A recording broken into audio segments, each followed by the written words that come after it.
আল্লামা সাঈদী তিনি দুনিয়া থেকে বিদায় নিয়েছেন, তার একটাই স্বপ্ন ছিল, এই বাংলার জমিন শাসন হবে কোন দিন? কোরআন দিয়া। 100 বছরের ইতিহাসে এমন রেকর্ড নাই। আল্লামা সাঈদীর শুধু ফাঁসির রায় দিয়েছিল, সেই রায়কে কেন্দ্র করে একই দিনে শতাধিক মুসলমান শাহাদাত বরণ করেছিল। আল্লাহর জমিন, আল্লাহর দিন কায়েম হোক। সেই জমিনে দিন কায়েম হওয়ার জন্য যদি বুকের তাজা প্রাণ ঢেলে দিতে হয়, বুকের তাজা রক্ত ঢেলে দিতে হয়, জানমাল দিতে হয়, সবাইকে রাজি আছেন? রাজি আছেন কারা কারা? হাত উঁচু করে দেখান মুসলমান।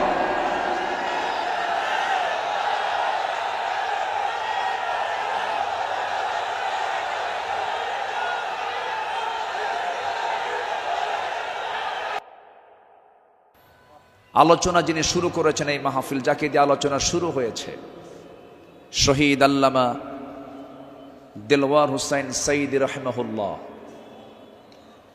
তিনি সর্বশেষ এই ময়দানে কথা বলেছেন 2006 সালে। এরপর পৃথিবীতে বেঁচে থাকার পরেও তিনি এই মাহফিল আসতে পারেন নাই। তিনি আসতে চেয়েছেন কিন্তু আসতে দেওয়া হয় নাই। তিনি আজকে আমাদের মাঝ থেকে বিদায় নিয়েছেন। তিনি আলমে বারজাখে আছেন।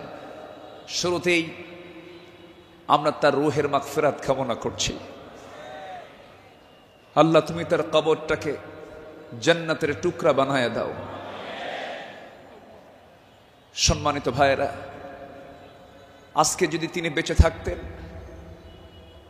এই চেয়ারে বসার যোগ্যতা তো আমাদের নাই। আমি তো জানি আমার এলেম কালাম কদ্দুর। আমি আব্দুল্লাহ আমিন, লা ইলমা লানা ইল্লা মা আল্লামতানা। আজকে এই চেয়ারে তাকে মানায়। তিনি দুনিয়া থেকে বিদায় নিয়েছেন। তার বড় শখ দুটো ছিল, একটা হলো আল্লাহর ঘর জিয়ারা করা, তিনি প্রায় প্রায় বলতেন, আর আরেকটা হলো তিনি যেন বের হয়ে কোরআনের এই ময়দানে যেন তিনি কথা বলতে পারেন। কিন্তু বাতিল শক্তিরা তাকে সেই তার চাওয়াটা পূরণ করতে দেয়নি। 2023 সালের 13ই অগাস্ট চিকিৎসার নাম করে সুস্থ একজন মানুষকে জেলখানা থেকে বের করে হসপিটালে জোর করে ভর্তি করিয়ে ইনজেকশন পুশের মধ্য দিয়ে পয়জনিং করে বিষ প্রয়োগ করে দিল্লির প্রেসক্রিপশনে তাকে হত্যা করা হয়েছে। তাফসীর মাহফিলের এই প্ল্যাটফর্ম থেকে সুস্পষ্ট ভাষায় জানান দিতে চাই, আল্লামা সাঈদীর মতো এই কিংবদন্তির হত্যার সঙ্গে জড়িত চূড়ান্ত শাস্তি নিশ্চিত করা হোক। এ মতের পক্ষে রাজি আছেন কারা কারা? হাত উঁচু করে দেখান মুসলমান।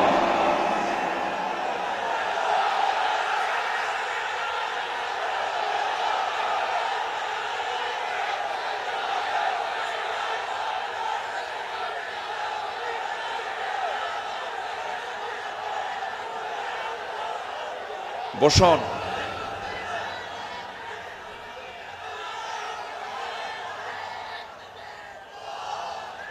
বসুন। সম্মানিত ভাইয়েরা, আজকের এই তাফসীর মাহফিলে তার নাম, জি বসুন বসুন বসুন বসুন। আজকের এই তাফসীর মাহফিলে তার যদি নামটা না নেওয়া হয় শুরুতে, বড় কৃপণতা হয়ে যাবে। সম্মানিত বন্ধুগণ, এই মাহফিল আবার 1.5 যুগ পরে শুরু হলো। এই মাহফিলকে তুমি আল্লাহ কিয়ামত পর্যন্ত কবুল করে নাও। এই মাহফিলের শুরু থেকে নিয়ে আজ পর্যন্ত যারা জড়িত আছেন, যারা বেঁচে আছেন, তাদের প্রতি খাস রহমত নাজিল করো, এবং যারা দুনিয়া থেকে বিদায় নিয়েছেন কবরগুলোকে জান্নাতের নূর দিয়ে মুনাফফার করে দাও। সম্মানিত ভাইয়েরা, আমি আলোচনার সূচনায় সর্বকালের সর্বযুগের সর্বশ্রেষ্ঠ গ্রন্থ, complete and balanced code of life, Al Quran আল মজিদের গুরুত্বপূর্ণ একটি সূরা, সূরাতুত তাওবার একটি আয়াত আমি তেলাওয়াত করেছি। সূরা তাওবার 100 নম্বর আয়াত আমি তেলাওয়াত দিয়ে শুরু করেছি। আয়াতটিকে সামনে রেখে কিছু কথা আমি বলতে চাচ্ছি। আল্লাহ যেন আমার মুখ থেকে সেই কথাগুলি বের করে দেন যে কথাগুলো মুসলিম উম্মার জন্য এই মুহূর্তে দারুণ প্রয়োজন। সম্মানিত হাজিরিন, এই পৃথিবীতে শ্রেষ্ঠ মানুষ হচ্ছেন আম্বিয়ে কেরাম, এবং পৃথিবীর প্রথম মানুষও একজন নবী ছিলেন, আমাদের সবার পিতা সাইয়্যিদানা আদম আলাইহিস সালাতু ওয়াস সালাম। এবং এটার সিলসিলা শেষ হয়েছে খাতামুন নবিয়্যিন সরওয়ারে কায়নাত রাহমাতুল লিল আলামিন রাহমাতে আলম নবী মুকাররম জনাবে মুহাম্মদুর রাসূলুল্লাহ সাল্লাল্লাহু আলাইহি ওয়াসাল্লাম, তার সময় এসে নবুয়তের এই সিলসিলা শেষ হয়েছে। এরপরেই যাদের সম্মান মর্যাদা আল্লাহ পাক সবচাইতে বেশি দিয়েছেন তারা হচ্ছেন সাহাবায়ে কেরাম। আল্লাহ তাআলা তাদের সম্মান, তাদের মর্যাদা অনেক বেশি দিয়েছেন, এবং আল্লাহ নিজে তাদের শানে বলেছেন রাদিয়াল্লাহু আনহুম, আল্লাহ তাদের উপরে সন্তুষ্ট হয়েছেন। আল্লাহ নিজে যদি বলেন আমি তাদের উপরে সন্তুষ্ট হয়েছি, তাদের ঠিকানা কোথায় হবে? জান্নাত হবে, এটাই স্বাভাবিক। সেই সাহাবে কেরামদের জীবন থেকে কিছু কথা, আমার নবীর আদর্শে গড়া সাহাবীদের বিপ্লবী জীবন, মুমিনের অনুসরণীয় পথ, এই বিষয়ে আমি আজকে কিছু কথা বলতে চাচ্ছি। ওয়ামা তাওফীকি ইল্লা বিল্লাহ আলাইহি তাওয়াক্কালতু ওয়া ইলাইহি উনীব। আসুন সোজা আমরা আলোচনার দিকে চলে যাই। যেহেতু এক রাত আমি পেয়েছি, আল্লামা সাঈদ রাহিমাহুল্লাহ এমন একজন ব্যক্তি ছিলেন, একটানা একজন আলোচক 5 দিন একই প্ল্যাটফর্মে কথা বলেছেন। এমন রেকর্ড বাংলার জমিন আজ পর্যন্ত কেউ দেখাতে পারেন নাই। বলি আলহামদুলিল্লাহ, জোরে বলি আলহামদুলিল্লাহ। সম্মানিত হাজিরিন, আমরা যে কিতাব নিয়ে বসেছি, এই কিতাব আসমানি কিতাব। পৃথিবীর সকল কিতাব হলো দুনিয়ার, আর এই কিতাব হলো আসমানি, স্বতন্ত্র একটি কিতাব। আল্লাহ রাব্বুল আলামিন তার কালামে তার পরিচয় দিয়েই অনেক সূরার সামনে আগে এই কিতাবের সৌন্দর্য তুলে ধরেছেন, এই কিতাবের পরিচয় আগে তুলে ধরেছেন। যেমন কোরআন খোলার সঙ্গে সঙ্গেই আমরা পেয়ে যাই আমার রবের পরিচয় আলহামদুলিল্লাহি রাব্বিল আলামিন।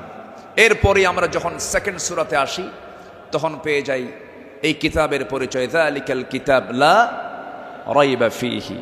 আবার আলে ইমরানে আসেন, এরকম পরিচয় পাওয়া যায়। সূরা ইয়াসিন, সূরা রহমান, সূরা ইউসুফ, অনেক সূরার শুরুতে আল্লাহ রাব্বুল আলামিন আগে এই কিতাবের সৌন্দর্য তুলে ধরেছেন। আল্লাহ রাব্বুল আলামিন বলেন আর রহমান আল্লামাল কুরআন খালাকাল ইনসানা আল্লামাহুল বায়ান আশ-শামসু ওয়াল কমারু বিহুসবানি ওয়ান নাজমু ওয়াশ-শাজারু ইয়াসজুদান। জোরে বলুন আল্লাহু আকবার। তিনি রহমান, যিনি বান্দাকে কোরআন শিক্ষা দিয়েছেন। আবার ইয়াসিনে চলে যান, ইয়াসিন ওয়াল কুরআনিল হাকীম ইন্নাকা লামিনাল মুরসালিন আলা সিরাতিম মুস্তাকিম।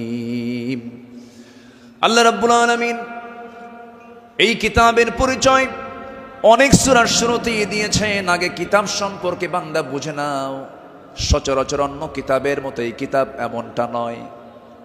আল্লাহ রাব্বুল আলামিন এই বান্দার জন্য কিতাবটাকে কি করে দিয়েছেন? আল্লাহ রাব্বুল আলামিন বলেন, তিবিয়ানাল লিকুল্লি শাই, তোমার জীবনের জন্য যা কিছু প্রয়োজন সব আয়োজন আমি এর মধ্যে করে দিয়েছি, কোথাও যাওয়ার দরকার নাই। ফাআইনা তাযহাবুন ইন হুয়া ইল্লা যিকরুল লিল আলামিন লিমান শাআ মিনকুম আন ইয়াস্তাকিম ওয়া মা তাশাউনা ইল্লা আন ইয়াশা আল্লাহু রাব্বুল আলামিন। জোরে বলুন আল্লাহু আকবার। তুমি কোথায় যাও, কোন পথে দৌড়াচ্ছ, দুনিয়ার কোন তন্ত্র মন্ত্রের দিকে দৌড়াও, দুনিয়ার কোন আইনের দিকে দৌড়াও, এই পৃথিবীতে ৭০ থেকে ৮০টি মানব রচিত মতবাদ আছে। সমস্ত মতবাদকে তোমার ধিক্কার মারতে হবে, পচা বস্তাগুলোকে ফেলে দিয়া আল্লাহর আহ্বান হলো ইন হুয়া ইল্লা যিকির, এই জিকিরের দিকে চলে আসো। কোরআন তোমাকে সুপারিশ করে জান্নাতের দরজায় পৌঁছায়া দেবে। কোরআনের দল ছাড়াও এই দেশে আরো দল আছে না নাই? আসতে বলবেন না, আছে না নাই? ইসলামী দল ছাড়া আরো দল এই দেশে আছে না নাই? কিন্তু আল্লাহর কাছে মনোনীত দল একটাই, ইন্নাদ-দীনা ইনদাল্লাহিল ইসলাম। ইসলাম ছাড়া অন্য কিছু যে গ্রহণ করবে, সোজা কথা আল্লাহ পাক বলে দিচ্ছেন, ওয়ামান ইয়াবতাগি গায়রাল ইসলামি দীনান ফালান ইউকবালা মিনহু, যে ব্যক্তি জীবন বিধান হিসাবে, দল হিসাবে ইসলামকে বাদ দিয়ে অন্য কোনো দিনকে গ্রহণ করবে, তার কোনো কিছুই গ্রহণ করবেন না। তিনি কে? এই কথা কে বলেছেন? অতএব দল করতেই হবে, সেই দল হতে হবে কার দল? আসতে বলবেন না, কার দল? আল্লাহ রাব্বুল আলামিন বলেন, ইন্নামা ওয়ালিয়্যুকুমুল্লাহু ওয়া রাসূলুহু ওয়াল্লাযীনা আমানুল্লাযীনা ইউকিমুনাস সালাতা ওয়া ইউতুনাস যাকাতা ওয়া হুম রাকিউন ومن يتولى الله ورسوله والذين آمنوا فإن حزب الله هم الغالبون। যারা আল্লাহর দল করবে তারাই বিজয়ী হবে। ঘোষণাকার, ঘোষণাকার আল্লাহ। ছাড় দেন কিন্তু ছেড়ে দেন না, ঠিক কিনা? ছাড় দেন কিন্তু ছেড়ে দেন না। দেখেন না, যাওয়ার রাস্তা পাইল না, শেষে ভাঙ্গা হেলিকপ্টারে বিদায় নিল, ঠিক কিনা? যুগে যুগে যারাই আসমানি কিতাব নিয়ে ষড়যন্ত্র করেছে, যুগে যুগে যারাই জগতের শ্রেষ্ঠ সন্তান আলেমদেরকে নিয়ে ষড়যন্ত্র করেছে, তাদের অবস্থায় ফিরআউনদের মতো হয়েছে, হামানদের মতো হয়েছে, নমরুদদের মতো হয়েছে। সম্মানিত ভাইয়েরা, এই কোরআনকে আমরা মানব শুধু নামাজে না সমাজেও? এই কোরআনকে মানতে হবে এক জায়গায় না সব জায়গায়? সব জায়গায় মানব। জোরে বলি ইনশাআল্লাহ। এর মধ্যে কোনো তথ্য বাদ পড়েনি, সব তথ্য আল্লাহ পাকের মধ্যে দিয়েছেন। মিন শাইইন ওয়ালা আসগরা মিন যালিকা ওয়ালা আকবারা ইল্লা ফি কিতাবিম মুবিন। এমন কোন ছোট বিষয় নাই যা বাদ পড়েছে, আবার এমন কোন বড় বিষয় নাই যা বাদ পড়েছে। সব বলে দিয়েছেন তিনি আমার কে? আল্লাহ পাক। আল্লাহ তাআলা একটা সূরা নাজিল করেছেন, সূরাতুন নাহল, মৌমাছি। শতকের উপর শতক, হাজারো গবেষণার পরে সর্বপ্রথম 1973 সালে অস্ট্রিয়ান একজন বিজ্ঞানী কার্ল ভন ফ্রিশ মৌমাছির জীবন চক্র নিয়ে গবেষণা করে তিনি নোবেল পুরস্কার পান। তিনি এই বিষয়ে একটা বইও লিখেছেন যার নাম হলো দ্য ড্যান্সিং বিজ, তিনি সর্বপ্রথম ফটোগ্রাফির মাধ্যমে প্রমাণ করে দেখিয়েছেন মূলত ফিমেল ওয়ার্কার বি, মধু সংগ্রহ এবং মৌচাক নির্মাণের মূল কর্মী তারা। অথচ মহান রব্বুল আলামিন আজ থেকে ১৫০০ বছর আগে এই নারী কর্মী মৌমাছির কথা জানিয়ে দিয়েছেন কোরআনে ১৫০০ বছর আগে। জোরে বলি সুবহানাল্লাহ। আল্লাহ রাব্বুল আলামিন বলেন, وَأَوْحَى رَبُّكَ إِلَى النَّحْلِ أَنِ اتَّخِذِي مِنَ الْجِبَالِ بُيُوتًا وَمِنَ الشَّجَرِ وَمِمَّا يَعْرِشُونَ। জোরে বলুন আল্লাহু আকবার। আমার বন্ধুগণ, নাম্বার 2 হলো আল্লাহ রাব্বুল আলামিন এই মৌমাছি যে তথ্যগুলো দিয়েছেন সেই তথ্যের হালে এসে তারা বলতেছে, কিন্তু ১৫০০ বছর আগে আল্লাহ রাব্বুল আলামিন তা জানিয়ে দিয়েছেন। আল্লাহ রানী মৌমাছিকে, স্ত্রী মৌমাছিকে ওহী দিয়ে জানাচ্ছেন, তুমি পাহাড়ে, গাছে এবং তারা যে গৃহ নির্মাণ করে তাতে নিবাস তোমরা বানায় নাও। জোরে বলি সুবহানাল্লাহ। নাম্বার 2, তিনি প্রমাণ করেছেন যখন একটি কর্মী মৌমাছি নতুন ফুলের বাগান বা উদ্যান খুঁজে পায় তখন সে অন্য মৌমাছিদের সঠিক পথের দিক নির্দেশনা দেয়। কার্ল ভন ফ্রিচ এই নাচের নামটা দেন হচ্ছে ওয়াগল ড্যান্স, যা পৃথিবী জুড়ে সাড়া ফেলে। অথচ এই তথ্য কোরআনের কাছে অনেক পুরাতন। মহান আল্লাহ তাআলা ১৫০০ বছর আগে এটাও জানিয়ে দিয়েছেন। জোরে বলি সুবহানাল্লাহ। আল্লাহ রাব্বুল আলামিন বলেন, সুম্মা কুলি মিন কুল্লিস সামারাতি ফাসলুকি সুবুলা রাব্বিকা যুলুলা। জোরে বলুন আল্লাহু আকবার। তুমি প্রত্যেক ফল থেকে আহার করো এবং তুমি আমার রবের সহজ পথে চলো। আল্লাহু আকবার। বিজ্ঞান হালে বলছে, কোরআন ১৫০০ বছর আগে বলছে। তাহলে এখন বলুন, কোরআন বিজ্ঞান থেকে নিয়েছে না বিজ্ঞান কোরআন থেকে ধার করেছে? বিজ্ঞান কোরআন থেকে ধার করেছে। এখানে শেষ নয়। নাম্বার 3, বর্তমান সময়ে বিজ্ঞানীরা নিখুঁত গবেষণার মাধ্যমে প্রমাণ করেছেন আসলে মধু বের হয় মৌমাছির পেট থেকে। মৌমাছির পেট থেকে। এই আশ্চর্য তথ্যটিও মহান রব্বুল আলামিন ১৫০০ বছর আগেই জানিয়ে দিয়েছেন। সুবহানাল্লাহ। আল্লাহ রব্বুল আলামিন বলেন, ইয়াখরুজু মিন বুতুনিহা শারাবুম মুখতালিফুন আলওয়ানুহু ফীহি শিফাউন লিন-নাস ইন্না ফী যালিকা লাআয়াতান লিকাওমিন ইয়াতাফাক্কারুন। জোরে বলুন আল্লাহু আকবার। তার পেট থেকে এমন পানীয় বের হয় যা রং ভিন্ন ভিন্ন, যাতে রয়েছে মানুষের জন্য রোগ নিরাময়। নিশ্চয় এতে নিদর্শন রয়েছে সেই কওমের জন্য যারা চিন্তা করে। জোরে বলে সুবহানাল্লাহ। আল্লাহ তাআলার কি একটা ফার্মাসিউটিক্যাল কোম্পানি, কি বিশাল বড় একটা ফ্যাক্টরি আল্লাহ পাক মৌমাছিকে এই দায়িত্ব দিয়ে দিয়েছেন। 1 পাউন্ড মধু বানাতে 550 মৌমাছিকে প্রায় 20 লাখ ফুলে ভ্রমণ করতে হয়। সুবহানাল্লাহ বলবেন না? সেখানে একটা কর্মী মৌমাছিকে 80,000 কিলোমিটার পথ অতিক্রম করতে হয়। অন্য একটি গবেষণায় এসেছে 14.5 লাখ কিলোমিটার পথ অতিক্রম করতে হয়, যা দিয়ে পুরো পৃথিবীটাকে 3 বার প্রদক্ষিণ করা সম্ভব। শুধু 1 পাউন্ড মধু তৈরিতে মৌমাছির এত কষ্ট করতে হয়। আল্লাহু আকবার বলেন। মহান আল্লাহ তাআলা এই মৌমাছির মধ্যে সঠিক পরিমিত তাপমাত্রা বোঝার মতো আশ্চর্য একটা ক্ষমতা দিয়েছেন। মৌচাকের সঠিক তাপমাত্রা 35 ডিগ্রি সেলসিয়াস থাকা প্রয়োজন।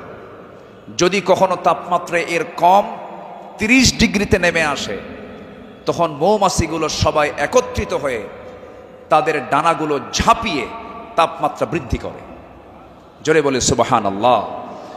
আবার যদি কখনো তাপমাত্রা যদি বেড়ে যদি 40 ডিগ্রি হয়ে যায়, তখন আবার তারা উল্টো দিকে ডানা ঝাপটিয়ে মৌচাকে তাপমাত্রা ঠান্ডা করে। তখন আবারও 35 ডিগ্রি তাপমাত্রায় নিচে স্বাভাবিক হয়ে যায়, নিচে নেমে আসে। এগুলো কার কুদরত? আসতে বলবেন না, কার কুদরত? আল্লাহর কুদরত। সম্মানিত ভাইয়েরা, আল্লাহ রাব্বুল আলামিন এই কিতাবের ভিতরে হাদিদ নামে, লোহা নামে একটা সূরা নাজিল করেছেন। সূরার নাম কি? হাদিদ, লোহা। লোহা ছাড়া কিছুই হয় না। এই লোহা নিয়ে বিজ্ঞান গবেষণা করে বলছে, আধুনিক বিজ্ঞান বলতেছে লোহার সৃষ্টি পৃথিবীতে নয়, বরং লোহা এসেছে বহির জগৎ থেকে, আকাশ থেকে। কারণ পৃথিবীর পরিবেশে লোহা উৎপাদনের জন্য অনুপযোগী। কেননা সূর্যের যে তাপমাত্রা লোহা উৎপাদনের জন্য যথেষ্ট নয়। সূর্যের কেন্দ্রের তাপমাত্রা হলো 15 মিলিয়ন ডিগ্রি সেলসিয়াস, আর সূর্যের পৃষ্ঠে অর্থাৎ ফটোস্ফিয়ারের তাপমাত্রা হচ্ছে 5.5 থেকে 6,000 ডিগ্রি সেলসিয়াস। অথচ লোহা উৎপাদনের জন্য আনুমানিক 5 বিলিয়ন ডিগ্রি সেলসিয়াস প্রয়োজন। বিজ্ঞানীদের ধারণা কোন সুপারনোভা বিস্ফোরণ থেকেই এই লোহার আগমন ঘটে থাকতে পারে। অথচ মহান রব্বুল আলামিন 1500 বছর আগেই সূরা হাদিদে জানিয়ে দিয়েছেন আল্লাহ পাক লোহা নাজিল করেছেন। সুবহানাল্লাহ বলবেন না? আল্লাহ রাব্বুল আলামিন বলেন, وَأَنزَلْنَا الْحَدِيدَ فِيهِ بَأْسٌ شَدِيدٌ وَمَنَافِعُ لِلنَّاسِ। সূরাতুল হাদিদ আয়াত নাম্বার 25। মহান রব্বুল আলামিন বলেন, আমি লোহা নাজিল করেছি যাতে রয়েছে প্রচন্ড শক্তি, মানুষের জন্য বহুবিধ উপকার। জোরে বলি সুবহানাল্লাহ। তাহলে বিজ্ঞান এগুলো প্রমাণ করেছে না কোরআন থেকে ধার করেছে? কোরআন থেকে ধার করেছে। বিজ্ঞান দিয়ে কোরআন যাচাই হবে না, কোরআন দিয়ে বিজ্ঞান যাচাই হবে। কোন আইন দিয়ে কোরআনকে ব্যর্থ করার চেষ্টা করলে সে ব্যর্থ হবে। কোরআন দিয়ে পৃথিবীর সকল আইনকে ব্যর্থ করতে হবে। যারা বলেন কোরআন আর রাজনীতি ভিন্ন বিষয়, তাদের নতুন করে ঈমান আনতে হবে। কোরআন হচ্ছে আইন এবং প্রশাসনের চলন্ত বিশ্বকোষ। এটা দিয়েই নামাজ যেমন চলতে পারে, সমাজও চলতে পারে। কোরআন দিয়ে ক্যান্টনমেন্ট চলবে, কোরআন দিয়ে প্রশাসন চলবে। কোরআন দিয়ে চলতে পারে না এমন কোন প্ল্যাটফর্ম নেই, কোরআন দিয়ে সব চলবে, এটাই স্বাভাবিক। এই বিশ্বাস যার আছে তার ঈমান আছে, এই বিশ্বাস যার নাই তার ঈমান নাই, নাই, নাই।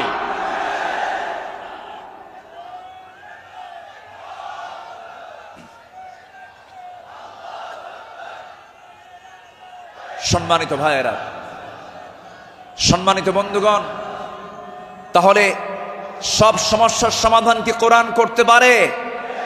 আসতে বলবেন না, পারে। এখন বাংলাদেশের সবচাইতে বড় সমস্যা কি জানেন?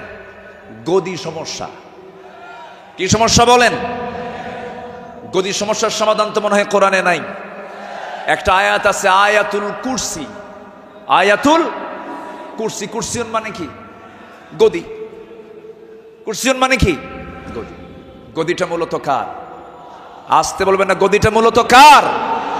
আল্লাহ। ক্ষমতা কারোই না, ক্ষমতা একমাত্র কার? আল্লাহ। কোরআন সম্পর্কে সংক্ষিপ্ত একটা ধারণা, আল্লাহর সিস্টেম মতোই, আল্লাহ এই পদ্ধতিতেই তিনি আলোচনা করেছেন। কোরআনে তার কথাগুলো এইভাবে আসছে। আসুন আমরা এখন মূল ওই আয়াতটার দিকে আমরা চলে যাচ্ছি। সম্মানিত বন্ধুগণ, আমার নবীর আদর্শে গড়া সাহাবীদের বিপ্লবী জীবন, মুমিনের অনুসরণীয় পথ। আমাদের পথ তো সেই পথ যে পথে আমার রাসূল চলেছেন, যে পথে সাহাবীরা চলেছেন। এই পথ ছাড়া আমাদের দ্বিতীয় কোনো পথ আছে? আসতে বলবেন না, আছে? সেই সাহাবীদের সম্মানটা কত!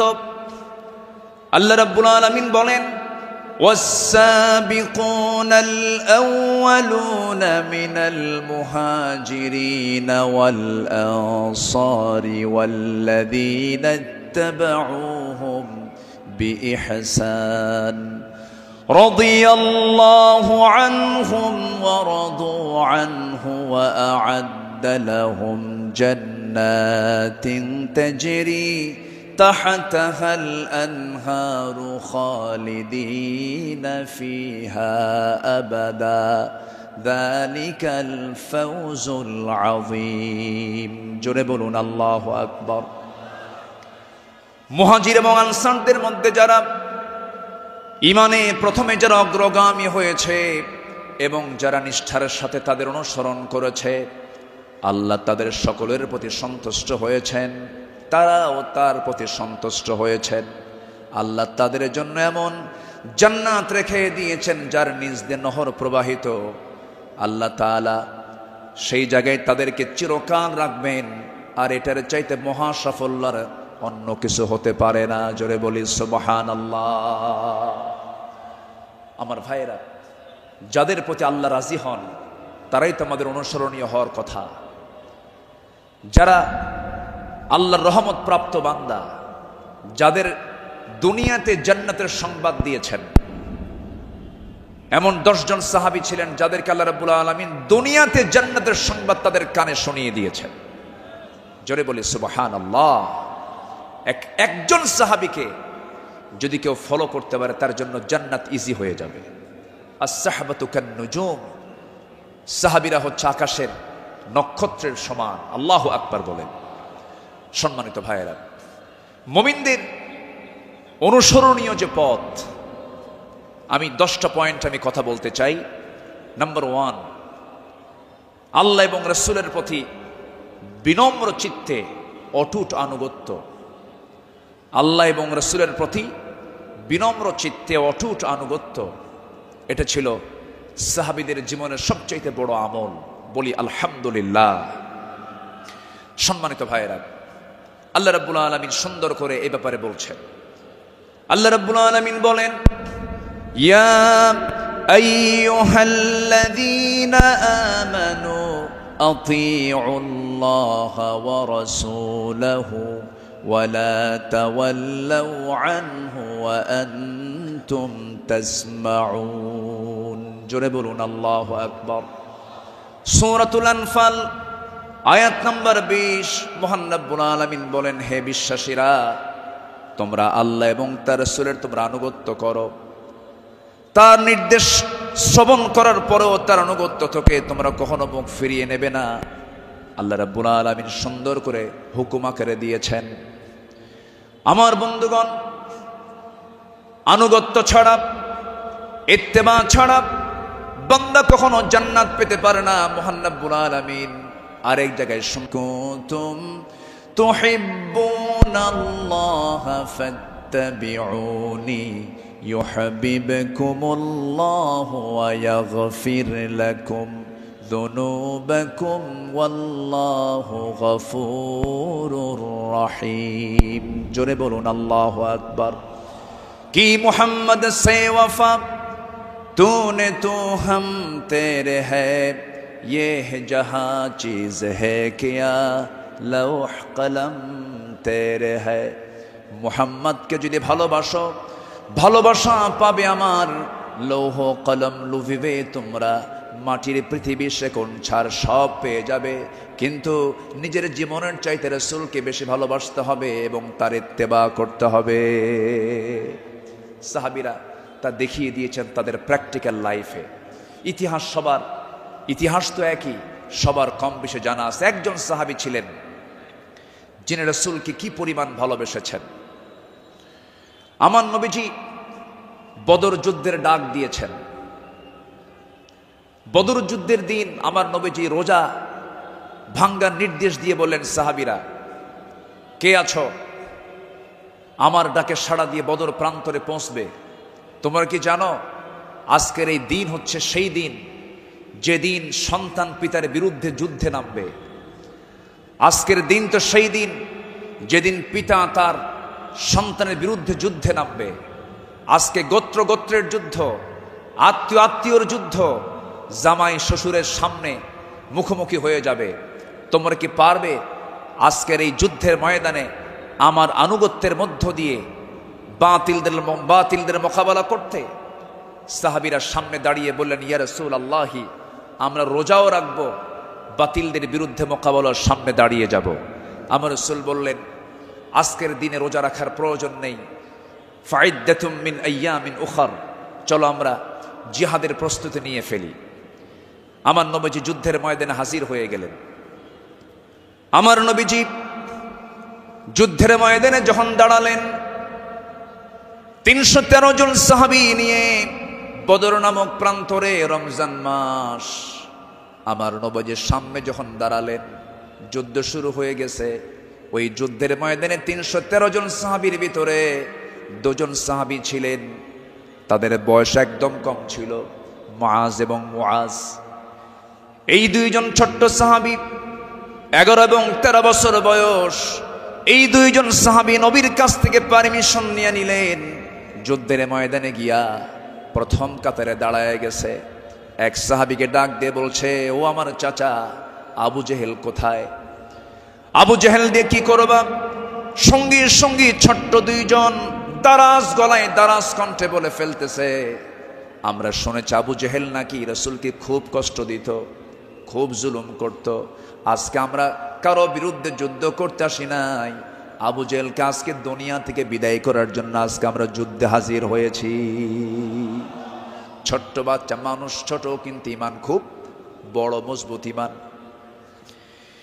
এই ছোট্ট বাচ্চার কথা শুনে ওই সাহাবী আশ্চর্য হয়ে গেলেন। সাহাবী আশ্চর্য হয়ে বলতেছে, তোমরা কি তাকে সত্যি হত্যা করবে নাকি? হত্যা করব। ওই যে দেখা যায় ঘোড়ার পিঠে বসে আছে, 2 দিকে পা ছেড়ে দেওয়া। শুধু বলতে দেরি হয়েছে, যেতে দেরি হয় নাই। সিংহের মতো গর্জন দিয়া বাস পাখির মতো উড়ন্ত হয়ে দৌড় মারা শুরু করে দিয়েছে। আবু জেহেলের 2 পাশে 2 জন দাঁড়ায় গেছে। লোকজন টের পায় না এটা কোন গ্রুপের মানুষ। 2 জন ছোট্ট বাচ্চার হাতে ছোট্ট তরবারি ছিল, এত জোরে সজোরে আঘাত করেছে 2 জন মিলে। আল্লাহু আকবার বলে আবু জেহেল ওই যে জমিনে ধরাশয়ী হয়ে পড়ে গেছে, কোমর সোজা করে আবু জেহেল আর দাঁড়াতে পারে নাই। এইদিকে বড় ভাই মুআজের পিছন থেকে একজন কাফের এসে তার ডান হাতে পিছন দিক থেকে তরবারির যখন একটা আঘাত দিয়েছে, এক আঘাতে তার ডান হাতটা চামড়ার সঙ্গে ঝুলতে লাগলো। ঝনঝন করে তরবারি পড়ে গেছে।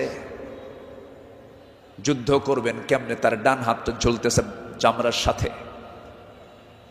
দৌড় মেরে চলে গেছেন, বাম হাতে তরবারি তুলে নিয়েছেন।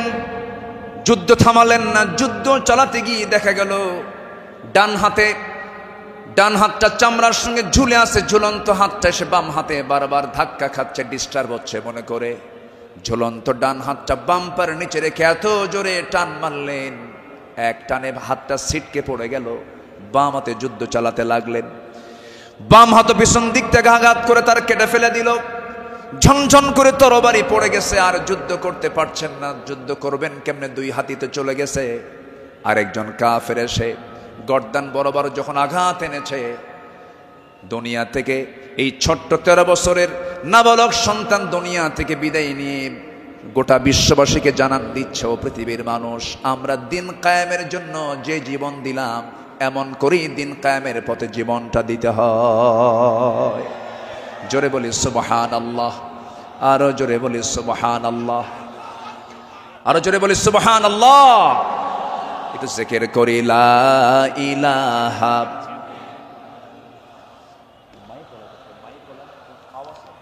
আরো জোরে লা ইলাহা। স্পিকার আওয়াজটা নাই, খুব আওয়াজ কম হচ্ছে, বলেন যে কানে আওয়াজ দিতে হবে।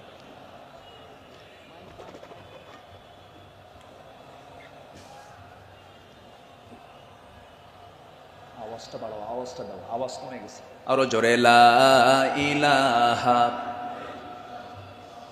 আরো জোরে লা ইলাহা লা ইলাহা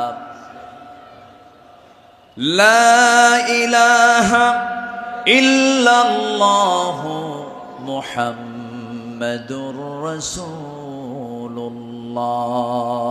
সাল্লাল্লাহু আলাইহি ওয়াসাল্লাম। আমার বন্ধুগণ, আমার নবীজি আল্লাহর পথে যত হাজারো বিপদ এসেছে, বিনম্র চিত্তে অটুট আনুগত্য আমার নবীজি আল্লাহর করেছেন। তার বড় একটা প্রমাণ হলো, একটু শুনুন, কান লাগায়া, কতগুলো শুনেছি, বারবার শোনার প্রয়োজন আছে। নবীজি তার জীবনের সবচাইতে বেশি মার খেয়েছেন দুই জায়গায়, একটা হলো তায়েফের ময়দান, আরেকটা হচ্ছে উহুদের ময়দান। তায়েফের ময়দানের আঘাতটা আমার নবীজির যে পরিমাণ লেগেছিল, মাথা থেকে পা পর্যন্ত ক্ষত বিক্ষত হয়ে পড়েছিল, এমন কোনো জায়গা নাই যে জায়গায় নবীজির দাগ ছিল না। উহুদের ময়দানে তিনি দাঁত হারিয়েছেন। খন্দকের পরীক্ষা খনন করতে গিয়ে তিনি তার কোমর হারিয়েছেন। যখন পরীক্ষা খনন করতে গেছেন, 4 দিনের না খাওয়া রাসূল পরীক্ষা খনন করতে গিয়ে ওই যে কোমর কুঁজো হয়ে গিয়েছিল, মৃত্যুর দিন পর্যন্ত আমার নবীজি কোমর সোজা করে দাঁড়াতে পারেন নাই। এত বড় কঠিন মুসিবতের সম্মুখীন আমার নবীজি হয়েছেন। সবচেয়ে কঠিন টাইম চলে গেছে হলো তায়েফের ময়দানে। বুক ভরা আশা নিয়ে কালিমার দাওয়াত দিতে গেছেন, কিন্তু সেই জায়গায় গিয়ে আমার নবীজি ফুল পেয়েছেন না পাথর পেয়েছেন? ফুল পেয়েছেন না পাথর পেয়েছেন?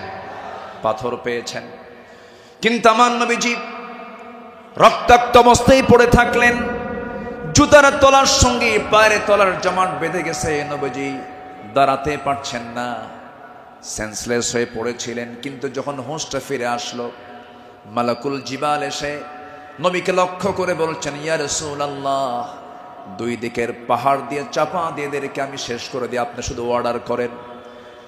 জবাবে আমার রাসূল বললেন, লা বাল আরজু আন ইউখরিজাল্লাহ মিন আসলাবিহিম মান ইয়াবুদুল্লাহ ওয়াহদাহু লা ইউশরিকা বিহি শাইআন।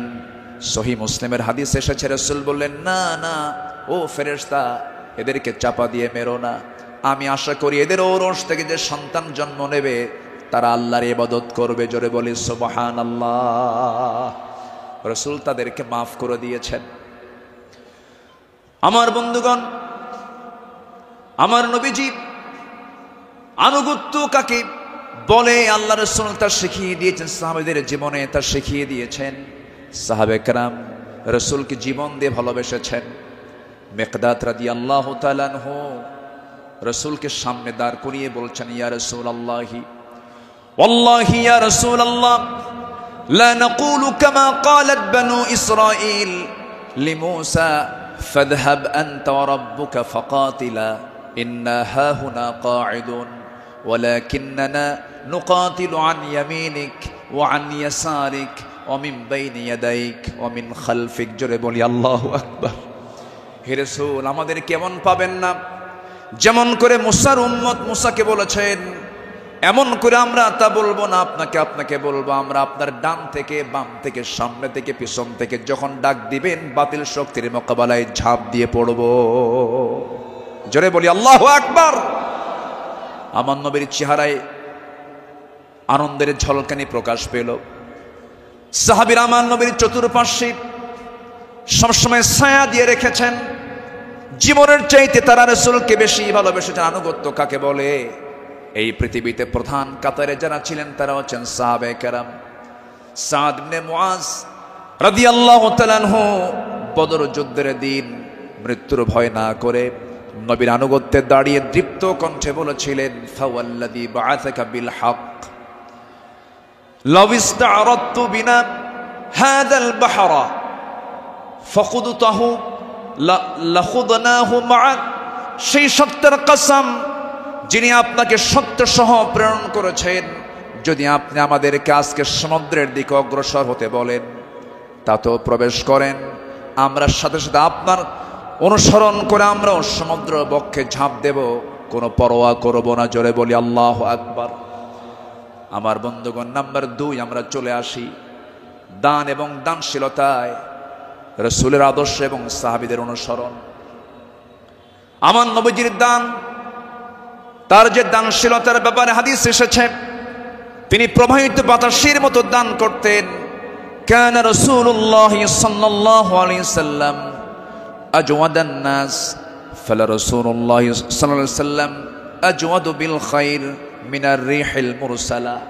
আমার নবীজি প্রবাহিত বাতাসের মতো তিনি দান করতেন। যখন শুরু করতেন দান থামতো না, অবারিত দান করতেন। জোরে বলি সুবহানাল্লাহ।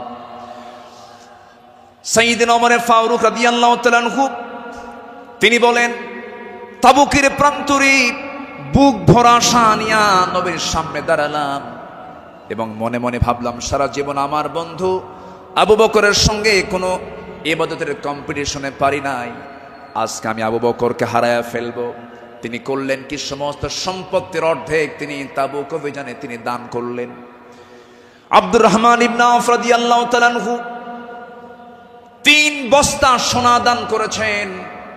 সবার দান যখন শেষ হয়ে গেছে, আমার নবী অপেক্ষার প্রহর গুনছেন তার সারা জীবনের বন্ধু, 3 দিনের ছোট বড় হিজরতের রাতের সাথী সাইয়্যিদনা আবু বকর সিদ্দিক রাদিয়াল্লাহু আনহু তিনি কখন তাবুকের জন্য তিনি কি নিয়ে আসবেন, তার দানের পরিমাণ কি, তিনি অপেক্ষার প্রহর গুনছেন।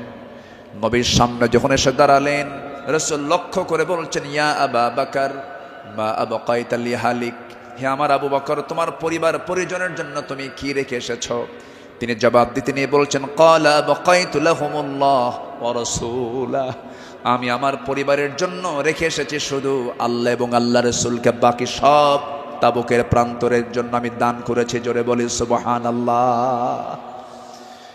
আমার নবীজি তার শানে বলেছেন, ওমা নাফানি মালু আহাদিন কাত মা নাফানি মালু আবি বকর, আমার আবু বকরের অর্থ দিয়ে আমার যেমন উপকার হয়েছে এমন উপকার আমার অন্য কারো দিয়ে হয় নাই।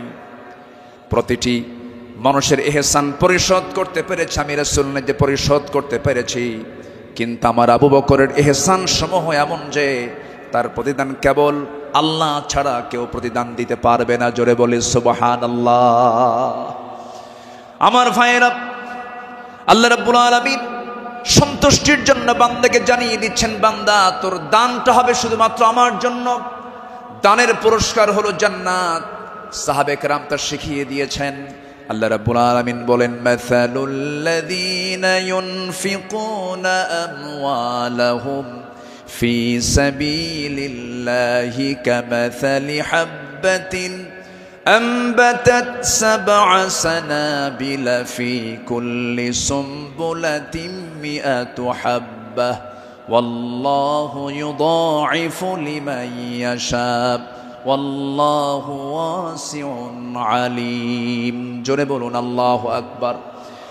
যারা আল্লাহর পথে তাদের সম্পদ ব্যয় করে, তাদের উপমা হলো একটা বীজের মতো যা উৎপন্ন করলো 7টা শীষ, প্রতিটি শীষে রয়েছে 100 দানা। তারা আর আল্লাহ যাকে চান তার জন্য এমন করেই বাড়িয়ে দেন। আল্লাহ হচ্ছেন সবচাইতে প্রাচুর্যময় এবং সর্ব বিষয়ে জ্ঞানী। জোরে বলি সুবহানাল্লাহ। নাম্বার 3 হলো আদল এবং ইহসানের মূর্ত প্রতীক ছিলেন রাসূল এবং সাহাবে কেরাম। আদল কাকে বলে, ইনসাফ কাকে বলে, ইহসান কাকে বলে, যদি আমরা মডেল হিসেবে গ্রহণ করব আমার নবী এবং সাহাবে কেরামকে। আল্লাহ রাব্বুল আলামিন এই শানে বলেছেন, ইন্নাল্লাহা ইয়া'মুরু বিল আদলি ওয়াল ইহসানি ওয়া ইতা'i যিল কুরবা ওয়া ইয়ানহা আনিল ফাহশাই ওয়াল মুনকারি ওয়াল বাগি ইয়া'iদুকুম লা'আল্লাকুম তাযাক্কারুন। জোরে বলুন আল্লাহু আকবার। আমার বন্ধুগণ, আদালত কাকে বলে? সাইয়্যিদনা ওমর ফারুক রাদিয়াল্লাহু তাআলা আনহু অর্ধ দুনিয়ার শাসনকর্তা। তিনি একদিন ঘোড়া কিনতে গেছেন বাজারে। কি কিনতে গেছেন? ঘোড়া কিনতে গেছেন। আজকের বাজারে যেমন হোন্ডা কিনতে যায়, গাড়ি কিনতে যায়, আগের যুগে মানুষ কিনতে যেত কি? ঘোড়া। সাইয়েদনা ওমর ফারুকের প্রয়োজন, ঘোড়া কিনতে গেছেন, ঘোড়াওয়ালার সঙ্গে কথা বললেন, দামাদামি করে নিলেন, ঘোড়া একটা কিনলেন, দামটা দিয়ে দিলেন, কেনা বেচা হয়ে গেছে, চুক্তি সম্পন্ন হয়ে গেছে। ঘোড়া কিনে নিয়ে বাড়িতে চলে আসবেন। কয়েক মাইল ঘোড়ার পিঠে তিনি চড়েছেন, কয়েক মাইল আসতে না আসতেই তার ঘোড়ার চারটা পা অকেজ হয়ে গেছে। 4 পা যখন অকেজ হয়ে গেছে, সাইয়েদনা ওমর ফারুক একটু খেপে গেলেন, রেগে গেলেন। রেগে গিয়ে সোজা চলে গেছেন সেই ঘোড়াওয়ালার কাছে, গিয়ে বলছেন, ঘোড়াওয়ালা, তুমি আমাকে এমন ঘোড়া দিলে কেন? যে ঘোড়াটা আমি 4-5 মাইল যেতে না যেতে 4টা পায়ে তার অকেজ হয়ে গেছে, অসুস্থ ঘোড়া দিয়েছ, আমি এই ঘোড়া নেব না। সঙ্গে সঙ্গে ঘোড়াওয়ালা বলছেন, আমিরুল মুমিনিন, আমি আপনাকে যে ঘোড়াটা দিয়েছি সুস্থ ঘোড়া দিয়েছি। আপনি যখন আমার কাছ থেকে ঘোড়াটা কিনতে এসেছিলেন সেই সময় ঘোড়াটা সুস্থ ছিল, আপনার মালিকানা যাওয়ার পরে ঘোড়াটা অসুস্থ হয়ে পড়েছে। সাইয়েদনা ওমর ফারুক একটু খেপে গিয়ে বলছেন, অসুস্থ ঘোড়া আমি নেব না, ঘোড়া ফেরত নাও, টাকাটা আমাকে দিয়ে দাও। এবার ঘোড়াওয়ালা বলছে, আমিরুল মুমিনিন, আমি যত বলবো, আপনি যত বলবেন, কোনো ফয়সালা আসবে না। ঠিক আছে, আমার কথা এবং আপনার কথা দুটা নিয়ে আমরা চলুন, আমরা আদালতে যাই। কোথায় যাই? আদালতে চলে যাই। ইন্নাল্লাহা ইয়া'মুরু বিল আদল, আদালতের সম্মুখীন হয়ে যাই। সাইয়েদনা ওমর ফারুক রাদিয়াল্লাহু তাআলা আনহু তখন অর্ধ দুনিয়ার শাসনকর্তা। এই কথা শোনার সঙ্গে সঙ্গে তিনি তার সকল কথাকে তিনি অফ করে দিলেন, চুপ মেরে গিয়ে বলছেন, ঠিক আছে ঘোড়াওয়ালা, চলো আদালতে হাজির হই, চলো আদালতে ফয়সালা দিয়ে দেবে। চিন্তা করে দেখুন, অর্ধ দুনিয়ার শাসনকর্তা ওমর ফারুক সামান্য এক ঘোড়াওয়ালা মামলা দিচ্ছে, সেই মামলায় তিনি হাজির হচ্ছেন। চলে গেলেন আদালতে। আদালত চত্বরে গিয়ে যখন হাজির হলেন, বিচারালয়ের চেয়ারে বসা একজন কাজী যখন সাইয়েদনা ওমর ফারুককে দেখেছেন, দেখা মাত্রই তিনি দাঁড় হয়ে বলছেন, আমিরুল মুমিনিন, আপনি কেন আদালতে, কি হয়েছে? তিনি এবার বলছেন, বিচারপতি, আমি ঘোড়া কিনতে গেছি, ঘোড়া সে আমাকে অসুস্থ ঘোড়া দিয়েছে, আমি এই ঘোড়া নেব না, সেজন্য বিচার আদালত পর্যন্ত গড়িয়েছে, কি করা যায়? কাজী সুরাই ইবনুল হারিস আল কিন্দি রাহিমাহুল্লাহ সেই বিচারপতির নাম। তিনি বলছেন, আমিরুল মুমিনিন, দুপক্ষের কথাই তো শুনতে হবে। দুপক্ষের কথাই তিনি শুনলেন। ঘোড়াওয়ালাও তার বক্তব্য দিল, খলিফাতুল মুসলিমিন তিনিও তার বক্তব্য পেশ করলেন, তার কথাগুলো বললেন। দুজনের কথা শোনার পরে কাজী সুরাই ইবনুল হারিস আল কিন্দি রাহিমাহুল্লাহ এবার বলছেন, আমিরুল মুমিনিন, অবশ্যই আপনি সম্মানিত, আপনি খলিফাতুল মুসলিমিন, কিন্তু আদালতটাকে কায়েম করার জন্য আমি আজকে আপনার কাছে দুঃখ প্রকাশ করছি, আজকে এই আদালতের রায়টা আপনার পক্ষে যাবে না, এই রায়টা সম্পূর্ণ ঘোড়াওয়ালার পক্ষে চলে যাবে। আমি আপনাকে বুঝাইয়া দিচ্ছি। এবার তিনি বলছেন, আমিরুল মুমিনিন, আপনি আমার সামনে যে কথা বলছেন, আপনি এই জায়গা থেকে সুস্থ অবস্থায় বাড়ি পর্যন্ত ফিরবেন, তার কোনো গ্যারান্টি আছে নাকি? না, গ্যারান্টি নাই। তাই যদি হয় যে ঘোড়াটা আপনি কিনে নিয়েছেন, সেই ঘোড়াটা সুস্থ অবস্থায় কিনেছেন, আপনার মালিকানায় যাওয়ার পরে ঘোড়াটা অসুস্থ হতেই পারে, অসুস্থ হয়ে গেছে, কিন্তু সেই ঘোড়াটা ফেরত দিয়া আপনি টাকা ফেরত নেবেন, এমনটা তো ইসলাম এলাও করে না। সাইয়েদনা ওমর ফারুক রাদিয়াল্লাহু তাআলা আনহু একটা কথাও বললেন না। আদালত চত্বর থেকে তিনি বের হয়ে গেলেন। পরের দিন তিনি মাজলিসে শুরার বৈঠকে বসলেন, সবাইকে জানান দিলেন যে আমার সমস্ত উপস্থিত সমস্ত পরামর্শ সভার সদস্যবৃন্দ, গতকালকে আমি একজন বিচারপতি পেয়েছি, এত বড় আদিল মানুষ আমি দেখি নাই, এত বড় আদিল, ইমামুন আদিল, এত সুন্দর রায় সে দিয়েছে, তার এত বড় সাহস, সে ব্যক্তির দিকে তাকায় নাই, সে আইনের দিকে তাকাইছে, আদালতের দিকে তাকাইছে। আমি ওমর আমার বিরুদ্ধে সে রায় দিয়েছে, এই লোকটাকে সাধারণ বিচারপতি না বানায় তাকে কেন্দ্রীয় বিচারপতি বানায় দিলাম। আল্লাহু আকবার বলেন। সম্মানিত ভাইয়েরা, সম্মানিত বন্ধুগণ, বিগত 16 বছর যে বিচারগুলো হয়েছে, প্রহসনের বিচার হয়েছে, অনেক মার কোল তারা শূন্য করেছে, অনেক আল্লাহর গোলামের উপরে তারা জুলুম করেছে। 2018 সালে হঠাৎ করে আমার বাড়ি চতুর্দিক থেকে কয়েকশো পুলিশ আমার বাড়ি ঘেরাও করে আমাকে ধরতে গেছে। বিশাল বড় সন্ত্রাসী তো, ধরতে গেছে। তো বললাম, ভাই কি সমস্যা কি, চলেন থানায় যেতে হবে। থানায় নিয়ে গেল, ওসির সামনে বসে আছি, দেখি ওসির চোখের ভিতরে পানি টলমল করছে, অশ্রুপূর্ণ চোখ। তো বললাম, আপনি কান্দেন কেন? হুজুর আমি আপনার খুব ভক্ত। তো ভক্ত তো ধরছেন কেন? বলে যে কি করব হুজুর, চাকরি বাঁচান তো ফরজ, সন্তানাদি আছে, কি করব, উপর থেকে খুব চাপ। হুজুর আপনি আমাকে মাফ করে দিয়েন। কি করবেন? চাকরি বাঁচান তো ফরজ। আমি বললাম, চাকরি বাঁচান ফরজ, ইমান বাঁচান নফল। মামলা একখান দিয়া চালান দিয়ে দিল, কোর্টে না মঞ্জুর করলো, কোনো মঞ্জুর হবে না। সেখান থেকে নিয়ে চলে গেল জেলখানায়। জেলখানায় ঢুকলাম, ঢুকেই দেখি ৮০-৮৫ বছরের এক বুড়া মানুষ আমারে দেখে লম্বা একখান সালাম দিয়ে বলে, হুজুর আপনি জেলখানায় ঢুকলেন? খুব খুশি হলাম। তো বললাম, ঢুকলাম জেলখানায়, খুশি হলেন আপনি, ব্যাপারটা কি? বলে, হুজুর দূর থেকে ওয়াজ শুনি, দূর থেকে আলোচনা শুনি, কাছে যেতে পারি না, মুসাফা করতে পারি না, একটু মনের কথাগুলো বলবো তাও পারি না।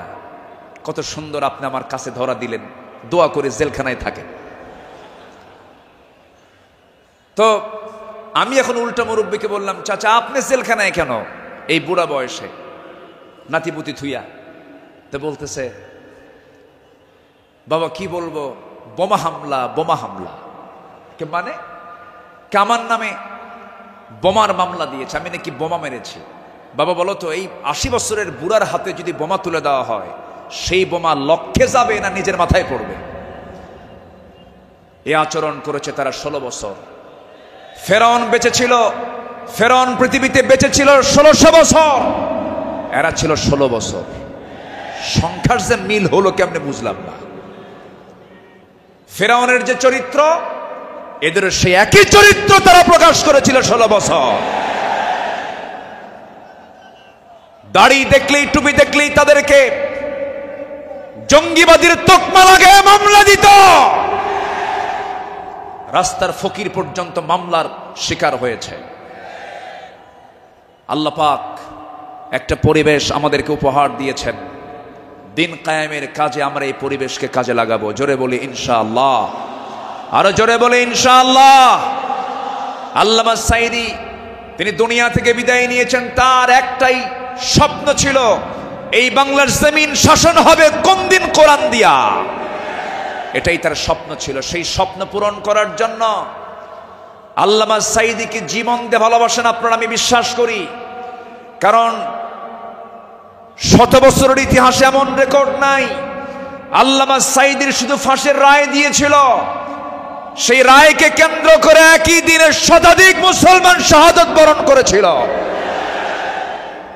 সম্মানিত ভাইয়েরা, তার যে স্বপ্ন, এই দেশ আল্লাহর জমিন, আল্লাহর জমিন, আল্লাহর দিন কায়েম হোক, সেই জমিনে দিন কায়েম হওয়ার জন্য যদি বুকের তাজা প্রাণ ঢেলে দিতে হয়, বুকের তাজা রক্ত ঢেলে দিতে হয়, জানমাল দিতে হয়, সবাইকে রাজি আছেন? রাজি আছেন কারা কারা? হাত উঁচু করে দেখান মুসলমান।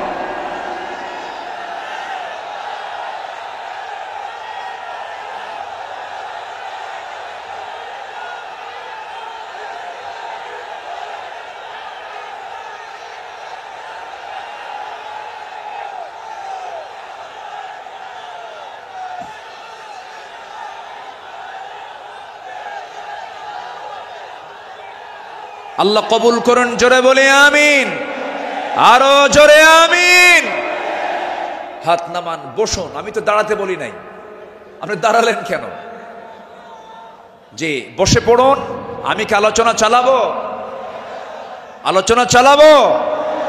আমার নির্দিষ্ট সময় কিন্তু শেষের দিকে প্রায়। আমি কি আলোচনা চালিয়ে যাব? সবাইকে আমাকে সময় দিবেন? জোরে বলি ইনশাআল্লাহ, আরো জোরে বলি ইনশাআল্লাহ।